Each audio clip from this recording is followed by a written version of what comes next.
constructs, outsiders, bandits, goblinoids of all kinds. A new era for Gobbocast is at hand. Video!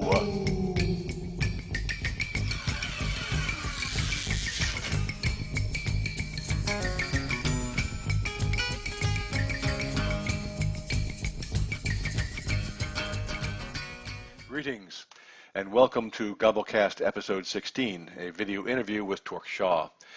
This interview was recorded July 23rd, which was Wednesday of 2014. He has some very good information about settlements, about War of Towers, and also a very moving appeal to people to join up. The idea of how you actually can play together and play with your friends inside of all the structure he talked about at the end, and I think it's going to be very enlightening for a lot of people. In the past, we at Goblinworks have tried to eliminate some of the ums and ahs in our audio podcast so that it sort of flows a little bit better. Unfortunately, that's not going to happen here. If we did that, we'd all start looking like Max Headroom. So this broadcast will be sort of au naturel, which does not mean in the buff. But with that, let me give you to Tork Shaw. Basically, Tork, again, thank you for the generosity of providing your time and your information for us here at Gobblecast so we can tell our listeners a lot about what's going on inside the heads of the devs. So how are you referred to in Gobblecast? Are you a developer? Are you a programmer? Designer. I'm a designer. Mm-hmm. Do you actually get to program, or do you actually get to fawn that off on somebody else? I get to palm that off on someone else. I only do the designing. Yeah. Perfect. Works well for me. According to Lee, you're the man to talk to about settlements. That's my area. Yeah, I'm doing the settlement bit pretty cool. much. I mean, we all do all the bits together, but what tends to happen is I'll do the initial designs and then we'll discuss them and back and forth a wee bit. So yeah. Sounds good to me. Settlements certainly appear to be a really major part of PFO. I mean, they're the prize to be won during warfare. They're the center of all the character development and housing. They're also the center of crafting and trade. So today I'd like to ask you some questions for our Gobblecast audience about settlements. Is that okay? Sure, let's do it. Mm-hmm. Oh, very cool. Neoman had made a post while he was doing the alpha play that indicated that the three settlements in the alpha are basically all the same template, just slightly rotated. Is this the design intent for settlements right now, or is just what is going on for alpha? It is. That's just a time-saving device at the moment. The alpha stuff, they will remain the same for alpha, and then when we get to the early enrollment stage, what will probably happen is we'll have a number of template settlements that will be able to the settlement owners will be able to pick from. The early enrollment stuff is a very cut-down version of how settlements will work in the long term. So the settlement templates will be probably very similar in terms of their actual layout, but obviously the buildings in them will be different. I think what Mike, the art director, is doing is he's trying to get together as many district templates, because the settlements are divided up into districts, as he possibly can in time, but it may well be that we end up with a very limited number to begin with, and then we'll roll out more as we go on. So if I may make sure I'm hearing you correctly, because my brain is cheese now, it sounds as if each settlement will have, 3 districts? Is that right? Yes, that is right. Each settlement will have 3 districts. And what you're eventually looking for is to having some district templates that might vary between the settlements. So you might have 3 districts from one settlement, but maybe only 2 of them will be the same in another. Something like that? That's right. I think to begin with, though, in the early enrollment stage, we'll probably actually just have X number of template settlements. The whole thing will be a template, because the district stuff is slightly more complicated because it affects the geography of the settlement, where the roads are, where the hills are, where the lakes are, whatever. But it'll be quicker just to sort of drop in some existing templates, I think, in the short term. So yes, there'll be different districts, but it'll be a bit later than the beginning of early enrollment. Possibly after the Great Catastrophe, no doubt. Possibly after, yeah. Now, are these districts going to have flavors like, they've talked about for the proto-settlements, possibly before the 6-month Great Catastrophe occurs, to allow people to pick maybe flavors for the settlement. Are we talking about that with districts, that the districts have separate flavors, so to speak? That's actually eventually in the long term that'll be up to the powers that be in the settlement, because you can put your buildings wherever you like. The districts are just basically a modular set of building spaces, which is 1/3 of your settlement. So if you wanted to dot your buildings, your different kinds of buildings randomly from different districts, that's fine. But I imagine what will probably happen is that people will end up with a crafting district and a training district and a trading district or whatever, because you'll want to have your crafting buildings next to your auction house or whatever it is. It'll just be handy to do that. Yes. So the districts are really, they're a mechanical thing rather than a flavor thing to begin with. And the flavor in early enrollment and for the alpha stuff will come from which one of the template settlements you've picked. So if you want to have a settlement, so for example, I've knocked up a bunch of template settlements that are, here's a sort of cleric settlement, here's a wizard rogue settlement, here's a crafting fighter settlement. So you'll pick from a bunch of different templates, and that's where the flavor will come from for early enrollment and probably the very beginning of the settlement stage. The proto-settlement phase, so to speak. Yeah, exactly. Got that. Now, in some of the posts, you've certainly talked about the fact that there's going to be large, medium, and small structures. Could you talk to us about a little bit about your insight in the essential differences between sizing of structures and how you design that for the game? Sure. So each settlement can have a certain number of each kind of structure. So at the moment you can have 3 large structures, you can have 6 medium structures, and I think 10 small structures. The reason for this is that their functionality is different. The large and standard structures are offer more stuff, basically. Like the large structures are the biggest class buildings, and each one of them will eventually support 3 classes, potentially will support 3 classes. You'll purchase them as one thing, but you'll be able to upgrade them to support 2 other classes. And then the standard buildings, each one of them will support a class, or it will support a kind of group of trade skills or a group of professional skills. And then the small ones are where you sort of fill the gap. So if you've used all your standard and all your large, and you still don't have an iconographer, then there'll be a small iconographer building that you can pop into one of the small building slots. But it's less efficient to do things that way, obviously, because you don't get as much bang for your buck per building. True, but if you have no bucks, you got to go with what you have. Well, that is it. Well, that's one that's one concern I have right now, is that the large buildings will cost more to build and to run, and I'm slightly nervous that because of that, early settlements will just scatter the place for small buildings or standard structures, which will work in the short term, but will eventually become less efficient for those settlements. So I'm not sure whether to just make the recommendation that you look to the long term from the beginning, or let people, basically burn away those resources to begin with in order to satisfy their short-term goals. I think that's going to be that's entirely up to the players, but it is meant to be more efficient to use the large structures the way they were intended. But you probably could reach your goal of having fighter training 10 faster if you only built the small fighter structure instead of the large fighter structure. But in the long run, that might not be. You might have spent a lot of DI for something that's not getting you as much reward. Exactly, yeah. DI and resources, yeah, and actual physical resources as well, because you'll need to. We have an upkeep cost for every structure has an upkeep cost, so you'll need to keep maintaining that building by pouring trade goods into it, effectively.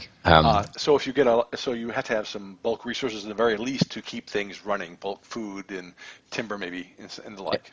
Exactly, yeah. You've talked about in the past that. As my brain tries to stir through the holes, that you can actually support certain roles, because you've got those that train the roles, but you also got those that support them, much like having a sort of continuing ed program to keep your certification. So are those going to be small structures primarily, or are there going to be some medium in that? Well, every building that trains also supports the same thing that it trains, if that makes sense. So if you build a medium fighter college, then that covers you for support for that as well, obviously. But the actual just pure support structures are small structures, yeah. So you can fill the gaps in classes that you're missing by just building small structures for those ones. So basically, let me clear that pop-up window. So basically, if you wanted to have a fighter-centric town, you would want to build some cleric support structures so that your clerics can get support and actually be there, correct? Yeah, you probably will want to. I imagine people will end up supporting nearly all the classes that they their friends are playing. I think the core classes will be supported in almost every settlement because you'll just want a diverse population. And when something new and exciting, when we accidentally unbalance clerics in one patch, it would be quite helpful to have clerics in town. Yes. Kind of thing. You know, it's just, I think everyone will want to be able to support as many people as they can. And the small structures are the way to do that. That's also what I mean by building your buildings efficiently, because you want to build the smallest number of buildings to support the largest number of classes, and that means building the big buildings first, and then building the large structures first, then the medium, and then the small if you have to plug any gaps. So you don't want to fill up all your space with things that are doing only one thing, because you just won't have as many options in the long run. And quite frankly, it's going to take maybe even a year of experience in settlement management for people to learn what that mix is. Is there going to be a function for tearing down buildings so you can replace them? I'm going to say yes. There kind of is. There's at the moment that's pretty the penalties for doing that are unclear. Yes, there will already have been a large cost to building something. We're probably not going to let you convert something to something else. You'll probably have to flatten it and start again, at least to begin with. But there may be some possibility for converting buildings that either have similar functionality or are using the same DI or something at a slightly reduced cost, particularly when we start introducing new classes and what have you. We might want to do some special thing where you can turn a building you already have into something that also supports this or supports it instead because a new class has been released or a new faction has been released or something like that. But generally speaking, it's going to be costly for you to knock down a building and rebuild it. And you probably don't want to invite your enemies to come down and do some demo for you. No, you probably don't. No, it will affect you. It will adversely affect your settlement to have people knocking things down even on your behalf. Yeah. You talked about, in a sense, a hierarchy of buildings. You have for clerics, you've got a cathedral, and then you've got a seminary, that being a large and a medium building. What other roles, hierarchical buildings, do you have in the works? Do you think is there something similar for fighters, or is this just something? Yeah, it's the same setup for basically every class. So the reason for this is that early on we had a situation where we only had class buildings, and if you wanted to train, let's say, short sword or long sword rather, you would end up having to go to the fighter training structure to do that, which didn't really make any sense. So what we did is we took the generic skills out of the class buildings. So now the class buildings only support the classes, and each group of classes has one or more additional structures that are required to make that class work. So if you're a cleric, you need a cathedral or a temple, which is the large and the medium version of the cleric training structure. But you also need the seminary, because the seminary teaches all the generic cleric skills. So the seminary is a small building then, or is it a medium? Medium. Yeah. So in a sense, you'll need a 1 large and 2 medium to fully support a cleric?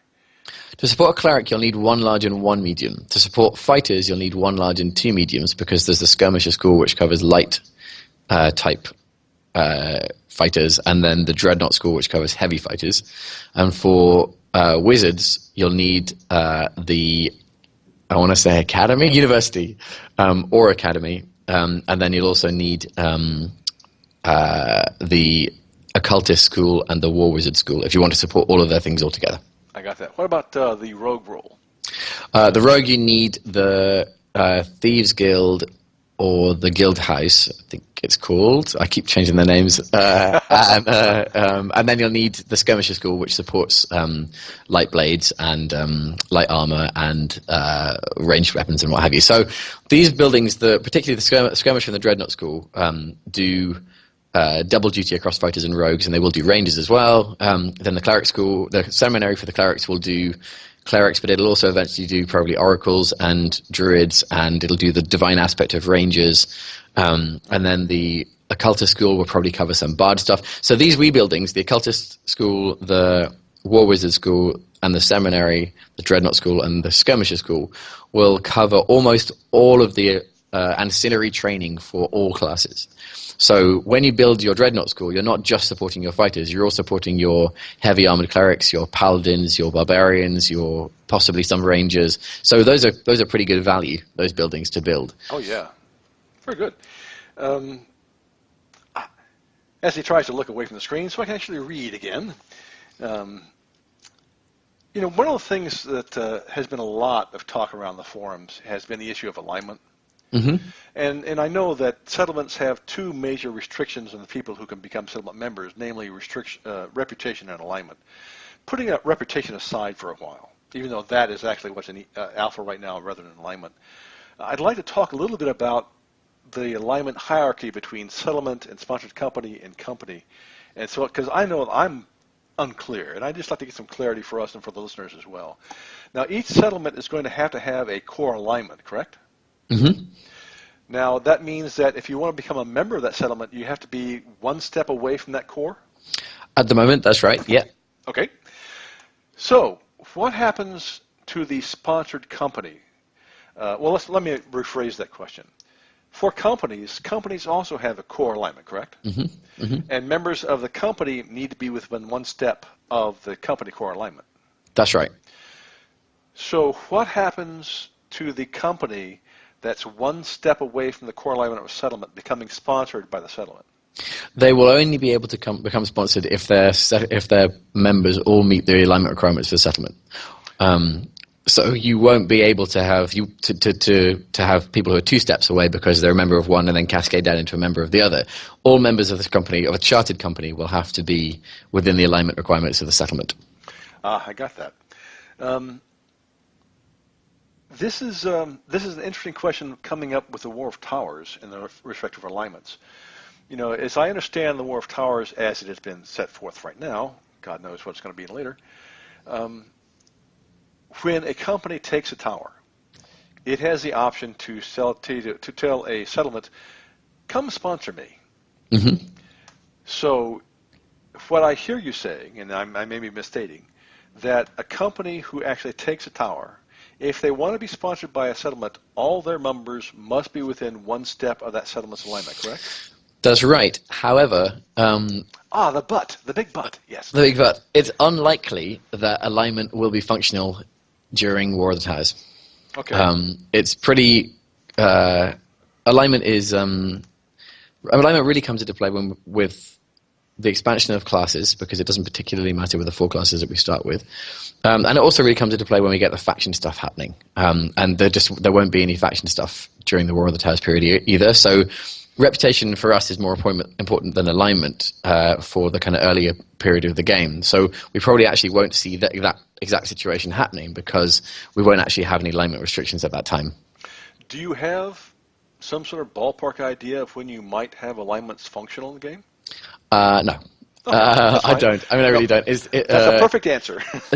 Sorry, it's not. I know it's not an enormous priority. In fact, we were talking just the other day about getting some kind of early version of the faction system in earlier than we planned, and then we sort of got stuck a wee bit because, well, hang on a second, how are we going to dictate faction without alignment and all the rest of it? So it will be a little while, I think, before alignment actually becomes relevant. I think that the alignment, in a weird way, in game only really, really becomes relevant when you start pursuing faction reputation and when you start looking at classes, aligned classes, and that won't be for a while.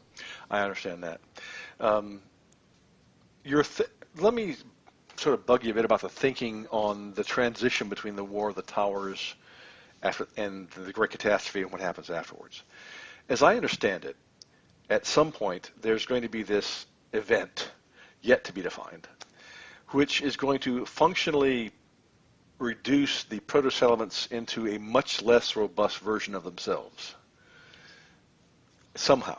Mm-hmm. And then all of the resource that the Land Rush winners have built up during this War of the Towers period, because they've had towers so sponsored by them, they've done the refining and the crafting and the other stuff. That's going to allow them to rebuild their settlements into, quote, the full, or at least some reasonably sized full portion of settlement mechanics as they start building up. So how does that going to affect POIs? Because the tower is functionally a POI, right? Sure. Yes, you're right. Basically, when we get to the point of after the Great Catastrophe, there will be no owned POIs. So it doesn't matter how many towers you have, you're going to lose them all at the end of the Great Catastrophe, because they will become POIs that are open for play, basically. Someone can run out and nab those when they can. So if a company actually did something probably you guys don't want to do and actually take a tower and hold it and not sponsor it with a company, then they're basically going to lose that when this turmoil occurs. Now, I'm hoping that as a company works a tower, they can sort of gather and mine and refine and gather resources for those companies that are not associated with settlements at this transition. How are they going to retain any of the stuff they have gathered together during this initial period? Possibly. There's the War of the Towers it's meant to encourage the kind of territory PvP that we want in the real game. It's not reflective in some ways of what all of the PvP systems are like in the full game. So in the War of the Towers, companies get the short end of the stick, really. They don't get the same benefits that settlements are getting. And this is in part to encourage alliance and politicking and try and get people to work together and to make friends and what have you during that period. But there, I was going to say probably, what I mean is possibly, will be some advantage to companies as well when it comes to what we call influence, which is the DI that companies earn when we get to moving past the Great Catastrophe. But actually, at the moment, as designed, if you take a tower but you don't sponsor it, that tower has a full 24-hour PvP window from 24 hours after, or from the first server reset after you take it. So it will be basically impossible to hold on to a tower that isn't sponsored, because they're not serving any purpose. In the War of the Towers, they don't serve any purpose. So we don't particularly want people, as you say, to do that. And the reason I guess the feature that makes it difficult to do that is that the PvP window will be open all the time. So I know this is probably talking about stuff that is set in pudding. What is the thinking right now about the PvP window for these proto-settlements and the towers as the War of Towers progresses? Well, what will happen is that each tower that you take will increase your PvP window by X amount. There are two. Originally it was 1 hour for each tower. Then we messed around with it a wee bit and we've turned it into a more complicated equation. Of course we have. But the gist of it is that the more towers you have, the larger your PvP window is. But it scales up sort of like this, as it were. So you can take a few towers without it making too much of a big deal, but as soon as you start to get into greedy territory grabs, that's where it becomes really problematic for you to hold on to them all. Bigger than 6 or 8 or something like that. So. Exactly, yeah. I mean, 6 you're pretty much all right with. I mean, apart from the else, the way that the training works is that, at the moment, the way the training works, again, set in pudding, but each tower you take increases the level of training available to your settlement by 1. But the starter settlements already have training up to 3, I think, or 4. So having 3 or 4 towers, you're no better off than a starter settlement. You really need to capture all the ones around you and then start looking outwards basically right away. Because there's not a lot of point in holding on to 4 or 5 towers. You'll just be like a starter settlement, except that you'll have someone to resurrect, you'll have a bank, you'll have all the other stuff you would expect in a settlement, or not, some of the other stuff you'll expect in a settlement, at your leisure, at whatever location it is that you've chosen. So there are advantages to maintaining a crappy settlement, but you probably want to start pushing out within the first couple of months of having that space. Now, if I remember correctly, that sponsored towers will have the same PvP window as the sponsoring settlement, correct? That's right. Okay. Go ahead. You basically, the only way to get a PvP window is to be sponsored. If you don't have a PvP, if you're not sponsored but you own a tower, your tower is open for PvP all the time. Got the only way to lock it down is to have a sponsor. Now, I'm sure that this issue of taking towers is going to be discussed ad nauseum. The thing that I want to ask about is the soul bind points for these tower hexes. Mm-hmm. If you're trying to take a tower and your guys die, it would be really painful if you're trying to take a tower 2 hexes away and you've got to resurrect back to your settlement. So how are you going to use the soil bind points to encourage this sort of a PvP conquest? Well, this is actually a interesting example of fluid design. We're currently back and forthing a wee bit about that, because my original design had there being effectively an attacker and a defender shrine, resurrection point in each tower hex. And the attackers resurrection point was only active during the PvP window. So that while the thing could be attacked, you wouldn't have to run back a bunch of different hexes. But there was some more complicated technology that went around that as well, that meant that every time somebody died, either an attacker or a defender, there would be a delay in being resurrected at that shrine that increased each time a death occurred. So you could just fight a tower into submission, basically. You could, provided you could kill. Basically, it meant there was a victory condition that wasn't just the closing of the PvP window. It meant that you could fight back enough defenders or attackers to make it impractical for them to continue their assault. Basically, you're killing them faster than they can come back. Exactly, yeah. And eventually there'll be a break point where it takes too long to come back, so it's not worth trying to, if they're coming back in dribs and drabs, they're never going to be able to mount an assault. However, it turned out that the delay on resurrection was quite complicated. So Lee and I had a chat, and to try and speed up the development process, we scaled it out a wee bit so that neither attackers nor defenders would have an advantage by making people resurrect in the closest, because nearly every hex will end up with a resurrection point during the early enrollment period because of how many towers there are, because of just where we want to be able to let people pop back up and forth. So it might be that in the very short term, at the beginning of the War of the Towers, nobody has a resurrection advantage, basically. So the only advantage will be the physical advantage of having the tower in the first place, and having the tower guards there. But the intention is to vary that up by introducing resurrection delay, introducing the ability to shut down resurrection shrines for the attacker or the defender. This is all sort of more complicated tech that we may, because what may happen is we may get to the end of the War of the Towers and we still haven't implemented all this, and we say, screw it, we're just going to do the full system now, because because we do after the back. So these are the concepts that we're working towards, but it will be a question of how quickly we can implement any one of these during that early enrollment period. Well, it sounds like initially they're, and I may be misreading the post, but it sounds like the way you win a tower, if it's being defended, is that you have more people in the area or the fenced-in area that defines a tower at the end of the PvP period than the defenders. Is that essentially right? No, you can win it during any point during the PvP window, because you have effectively a score that goes up for every tick that you have people inside that area. So provided you can hold on to the area and you have enough people to reach the required score to win that tower, then you could do it halfway through the PvP window or sooner or whatever. The area for capture is obviously limited in size, so you can only get a certain number of people in there. And there is actually a hard cap on the number of people you can have in that area at a time that count towards your score. Although that is relative. It's meant to be approximately how many people we think you should fit in that area, just in case people start stacking each other up or some other weirdness. But provided you can keep the defenders out of their own tower, you could win that tower way before the end of the PvP window.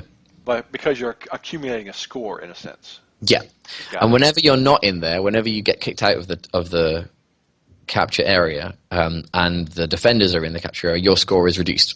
So they can push back your score by taking the tower back from you for a period, and you can back and forth a wee bit that way. So it sounds like that during the PvP window, it's going to be a real life battle. There'll be pushing back and forth. There'll be times when one will be ahead and the other will be ahead. If one gets to that magic score number before the PvP window closes, does that end and effectively close the PvP window and end the conflict for that period of time? Possibly. Possibly. Yeah, I mean, yes, effectively, it should do. I mean, because you can have multiple attackers, it might be that you have two attackers who have somehow managed to get a really close score, and they're both, around the same time. So we might want to, I mean, these are all, again, expensive additional design elements, but we might want to have a kind of closing period where somebody has reached the score, but there's still a possible way to pull it back or whatever, because you might be 1 point behind your closest rival, as it were, and you just get to whatever it is, 500, and they're at 499 or 99 or something. So we might want to have a kind of closing window. But at the moment, mechanically, yes, when you get to the score, that's it. You're done. You've got it. You hinted at something maybe, or at least I heard something that I would like to sort of look at for a little bit. if a company has a tower and it's attacked by two companies, okay, which could happen if you've got a settlement who wants that tower badly and they're going to mass attack it. So how do you think, or can you describe for us how you envision that mechanic sort of working? Okay, well, it's fairly straightforward. You can only have one winner, basically. Yes. So even if two companies belong to the same settlement, they can't contribute to the same pool of points. So if Company A and Company B attack a particular tower, they will each have their own score going up towards the winning score. So what you really want to do is have Company A get to the center of the area and Company B protect them and defend them. What you don't want is to have a whole bunch of people in the space at the same time, because all you're doing is splitting the space up amongst two different companies. Exactly, and I assume another alternative would be to have one company come in, knock down the defenders, back out, and have the other company come in and overpower who is left. Yeah, that would also work. Yeah, but it sounds obviously this is assuming that your defenders have no allies, because potentially they could have a number of companies who could also help them out as well. This is going to be very interesting to see how the alliance structure starts forming up. We've got essentially such a few number of people on the boards, actively on the boards, compared to the possible large number of early enrollment people coming in there. And so I think that we may all be quite surprised when people come out of the woodwork and what they choose. Mm-hmm. It's going to be very, very interesting. Yeah, it is. It's quite hard to predict, as you say, and it'll be interesting to see. At the moment, what we have is a situation where there are some relatively large companies or groups on the boards and groups in the land rush. And then just recently there was an interesting consolidation of some of the smaller groups into bigger groups, which has actually meant that the lower population end of the spectrum has become much lower. So instead of having an average of 12, they now have an average of about 8. So we're going to have settlements that have very few members to begin with, which is going to be really interesting. I'm interested to see what their plan is. How are they going to recruit? Because they're going to have to recruit. They're not going to be able to make it work without recruiting. And I suppose the bigger companies have done a lot of recruitment already, and in a way maybe are going to be less interested in recruiting. But if they drop the ball early on, those smaller companies could overtake them in population before they have a chance to react, which would be unfortunate for the bigger companies who have, at the moment, a bit of a stranglehold on the situation. So that would be quite interesting to work out. Well, if you snooze, you lose. Well, that's it. That's right. So postulate with me for a moment. Small group has won a settlement, say 8, 10 people. Okay. If they do not avail themselves of additional people to take towers, could they actually lose that settlement during the early enrollment period before the Great Catastrophe? No, the settlements are locked. There will be no settlement warfare. What could happen is that they would end up in a situation where their settlement can't train them past level 1. If they couldn't hold any towers at all, they won't be able to train any skills at all in their own settlement, which is not necessarily the end of the world, because they still get to res there, still have a bank there and whatever. But they will find it to be not all that useful to have a settlement that doesn't do any training at all. How, and this may be off the topic, how difficult or easy will it be for people to change settlements, do you think? Easy. I mean, you mean during the early enrollment or in the long run? Yeah.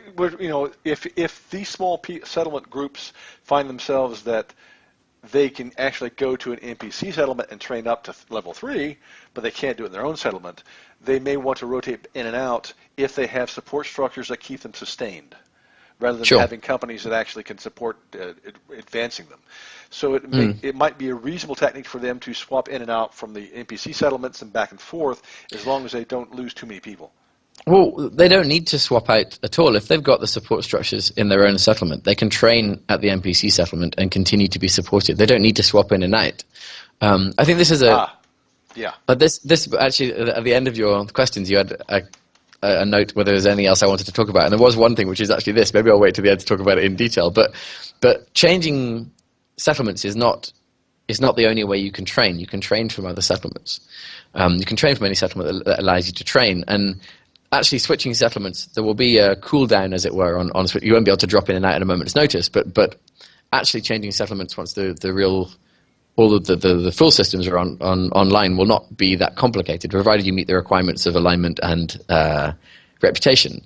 You should be able to switch settlements within 24 hours if you wanted to. Well, since we have gone through most of the questions I sent you and I had for myself, if you would like to expand upon this topic, to close us out, go for it. I love it. Okay. Well, we've noticed a lot. I keep posting to different threads on the forums about this issue of people who are worried they're not going to be able to play with their friends because their friends are different classes or different reputations or what have you, and they won't be able to be supported in the same settlement. The system is such that it's quite easy to build a settlement that can support most of the people that you want in your settlement, provided their alignment and reputation are appropriate, particularly reputation. But alignment, within one step is not a particularly tall order. Then you should be able to support most of the classes, certainly all the core classes, and most of the classes in game, even in the long term, in any settlement. If you live in a settlement that doesn't train wizards, and you want to be a wizard, but all your friends want to be fighters, you can go to any other settlement that allows you in because you meet the reputation requirements, and you can train your wizard skills there and come back to your own settlement, which is supporting wizard skills. It's not a big deal. It just means that you need to go traveling about a wee bit. You'll need to go over there when you want to level up. When you get enough achievements, you'll go to that place and buy that thing you wanted. Like, it's not. There seems to be a real misconception that you are trapped by your alignment and your reputation and your class into really class-specific settlements, which is not really the case at all. And that's been a design goal, is to allow people to play with their friends. Where you can't play with your friends is if you want to play an assassin and I want to play a paladin. It's just not going to fly, and it doesn't fly in Golarion. That's why it doesn't fly in Pathfinder Online. It's not because we're making class restrictions at that level. It's because that's how the world works, and that's where the alignment restrictions come in. And in those cases, admittedly, there is nothing we can do about it, but that's specifically the game that we're making. We don't want you to play an assassin with your friend who's a paladin. We don't want that happening. Can't be done in Pathfinder, and it can't be done in Pathfinder Online. But we do want you to play a mage with a paladin, or an assassin and a fighter. That's fine, as long as you are prepared to travel to train. Your settlement can support you right the way up to the same level as your as the classes they are training, if they put the resources in. And support structures are all small structures, so it's really not too onerous for a settlement to drop down a small support structure for whichever class it is, whichever random class it is that you happen to want to play, particularly with the 4 core classes. And as I was saying earlier, with the seminary and the dreadnought school and all that jazz, once they're in place, they support most of the classes for generic skills anyway. So if you've got a skirmisher school, that's you've covered rangers, you've covered probably bards, you've covered rogues, you've covered light fighters already, just with that one building. So then all you need is the small structures to fill in the gaps for the class buildings, if someone wants to play a bard or a ranger or a rogue, if you haven't put that structure already in your settlement. Cool.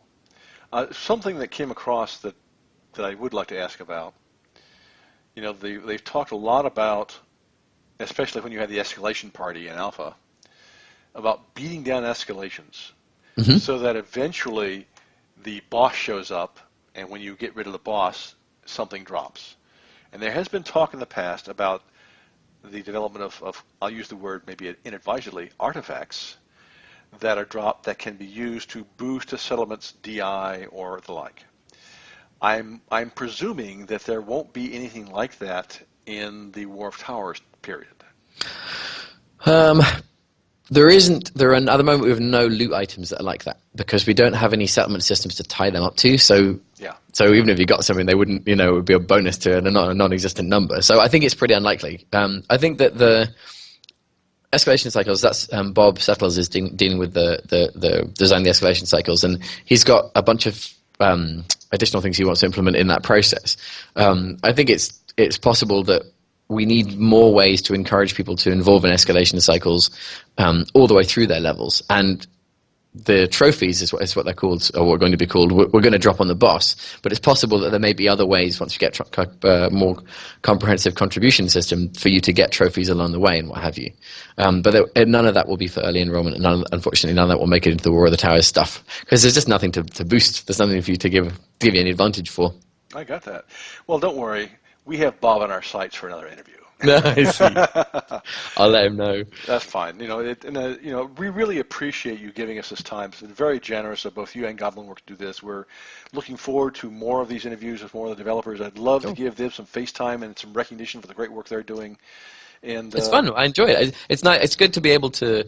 Typing on the forums it can be a bit hit and miss because you give an answer and you've only done it in 4 lines and it sounded right in my head, and then I read it back and it's not, and then it's analyzed by 20 different people with 20 different opinions and 20 different goals, and they're sort of it's really hard to make a point clear just in 2 lines, and then you end up having to go back and repeat it. So hopefully it's some of these answers are clear enough that there shouldn't be too over interpretation, but I guess there will be, obviously.